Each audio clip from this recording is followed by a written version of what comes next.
Hi everyone! Welcome po sa Simpleng Pamilya Vlogs. Ayan. Dito tayo ngayon sa labas. Ibo-voice over ko na lang po. Tinuturuan ko pong magbike ang aking panganay dahil never pa po siyang natutong magbike. Ika-second day na po namin to na 2 hours every day. Sa 2 days na yun ay 2 hours kami nagtuturuan. So medyo natututo na kahit papaano. Nabibitawan ko na paminsan-minsan na hindi niya alam. Ayan. Malikot lang sa manibela at malikot din yung manibela ng bike. Kaya lalo po siyang lumilikot. Exercise na rin para tayo ay medyo pagpawisan at pumayat. Ayan. So stop pag nasa kanto. Then go ulit. Mahilig siya sa gilid. Lagi pong gumigewang na pupunta sa gilid-gilid. Ayan, o, kita nyo? Ang likot niya mag-drive. Ayan, sige. Punta sa rampa. Ayan, at medyo nagtatalo na rin kami paminsan-minsan. Kapag ka makulit, sasagot pa. Imbis na sumunod.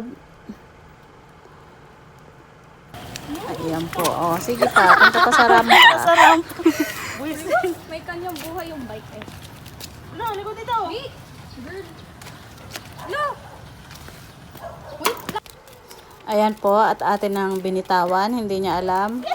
Kala niya nakabuntot lang ako, kaso gumewang pa rin ang gumewang. Kaya ayan, natigil din.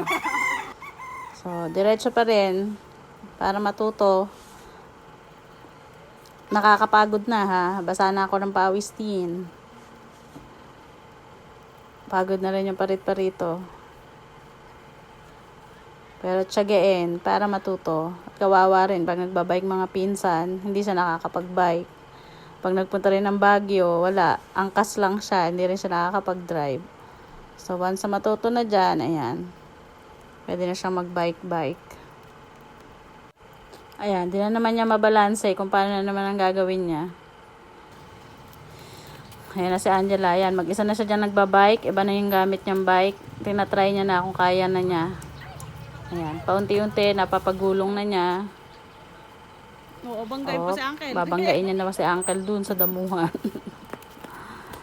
Ayan, kahit pa paano po, nakakaya niya nang paikutin dyan hanggang sa natuto. Ayan po. Napatakbo niya na rin. Pero natatakot na yung Yung mga bata, diretso. mababay bike nila eh. Nilalayan ulit ni Uncle Latang para mabalance na ulit. Makuha niya ulit yung balanse.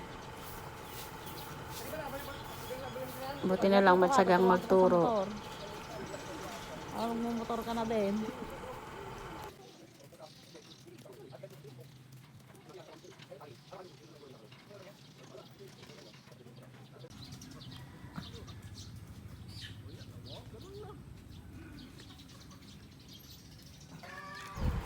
Ayan, medyo natututo na.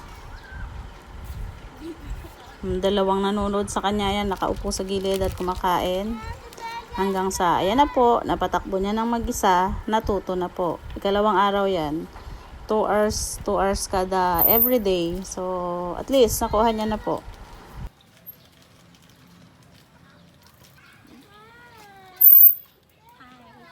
Daglagati mo. Maganda yung mabidyo. Yan po yung araw na natuto na talaga yan. Kaya niya na. So, the next day, hindi ko na na-videohan. Nabila na po siya ng bagong bike. Diretso mo At kasi. nakakapag-bike na po kasama ang kanyang mga pinsan. Natuto rin sa wakas. Thank you guys for watching. Please don't forget to like, subscribe, and share. And click the notification bell para lagi po kayong updated once na mag-upload po ako ng video. Thank you everyone. God bless you all.